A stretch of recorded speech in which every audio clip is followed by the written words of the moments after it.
Hey guys, thanks for tuning in to another video on ForgottenWeapons.com. I'm Ian McCollum, and I'm here today at Limex with perhaps one of the rarest variants of Beretta Model 38 submachine gun. This is a Beretta 38/43 with an underfolding stock and a nice short barrel. Now, this was originally actually developed pretty darn early in the war.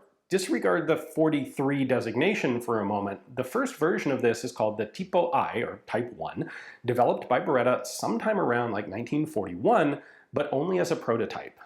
So few of those were made that, as far as I know, even the Beretta Museum doesn't actually have one.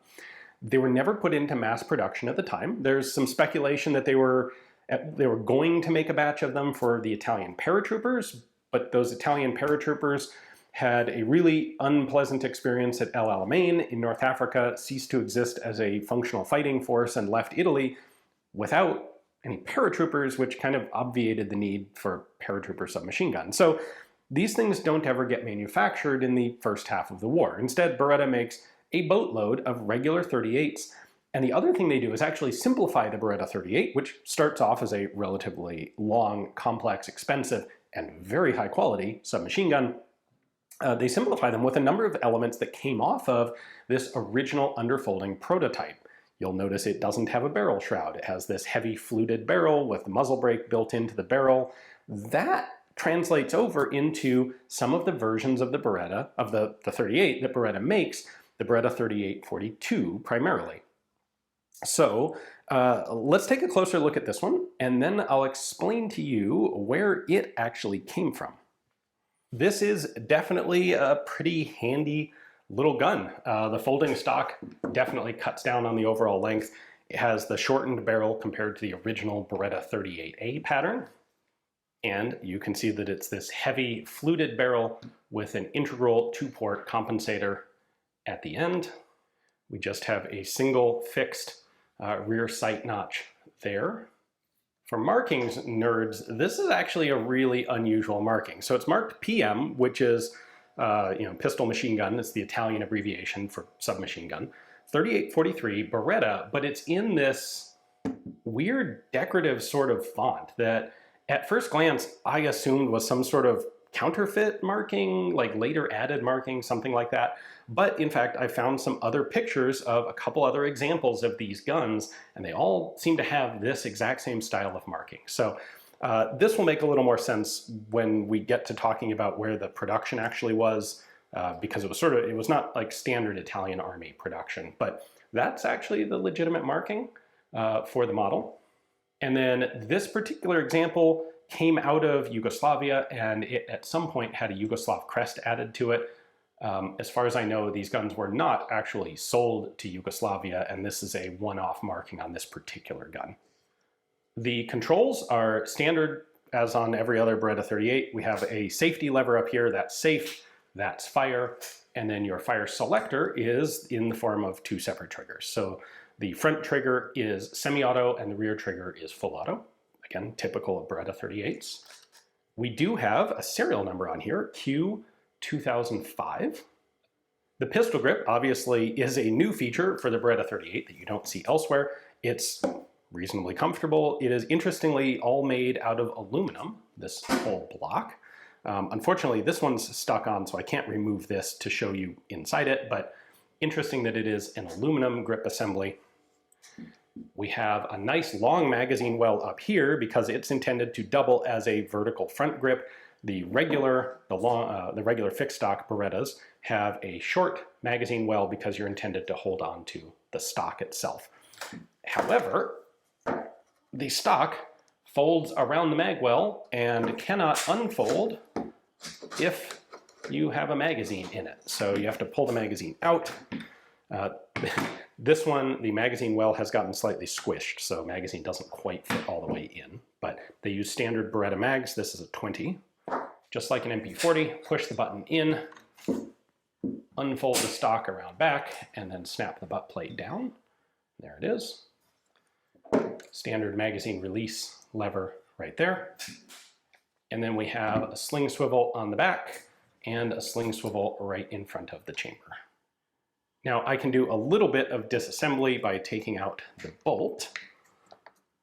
There we go. We'll rotate rotate the end cap, pull it off, then have a spring and a bolt assembly. And there is sometimes some question as to exactly when these things were made. Well, we pretty much know that this is not an early pattern Beretta because aside from the fact that it says 1943 on it, this is the latest pattern of Beretta 38 simplification, where you have a single solid bolt with a fixed firing pin, and you have a large diameter recoil spring nested around it. There were several iterations before that. This is like the 1944 version, which reinforces the notion that this was manufactured really quite late in the war. This is actually a somewhat rare variation to find on wartime Berettas instead of the post-war commercial ones. So there you have it, a Beretta 3843 extremely rare gun. Now, let's talk about when these actually got manufactured. The documentation is very sparse, but as best I can tell, a batch of a couple hundred of these guns was actually made in late 43 or early 1944, specifically under the direction and for the forces of the Italian Socialist Republic. This was the German puppet government that was set up in northern Italy after the true Italian government signed an armistice with the Allies in late 1943. And there was some weird small arms stuff going on at that point. The RSI included territory that held Beretta, and Beretta continued to manufacture guns for the Germans through the last year or two of World War II. The Germans abandoned the MP40, they replaced it with the MP43, the Sturmgewehr, but there's still going to be some need for 9mm submachine guns, and the Germans specifically decided that that need will be filled by Beretta Model 38 submachine guns made in Italy. So Beretta's still making stuff, and it appears that they made a couple hundred of these guns for the RSI very late in the war. Like I said, documentation is very sparse. There would be basically another prototype of this model introduced after the war. So in the late 40s and into the 1950s, Beretta continued to manufacture essentially the Beretta 38. They redesignated it the 38/49, and then eventually like the Type 4 and the Type 5, trying to get away from outdated 1930s terminology. It was still a really good submachine gun. It continued to sell well on the export market, and they made a prototype of this configuration again. You can distinguish those, the post-war ones, because they actually have a crossbolt safety button, like right in the middle of the stock. But once again, interestingly, it didn't take off and it never actually went into production. So this is a pattern that they came up with and like tried a couple of times, but it was only a very small batch of RSI guns that actually got manufactured. As you saw, this particular one came out of, I believe, Albania during its time in the Yugoslav, the Federal Yugoslavia.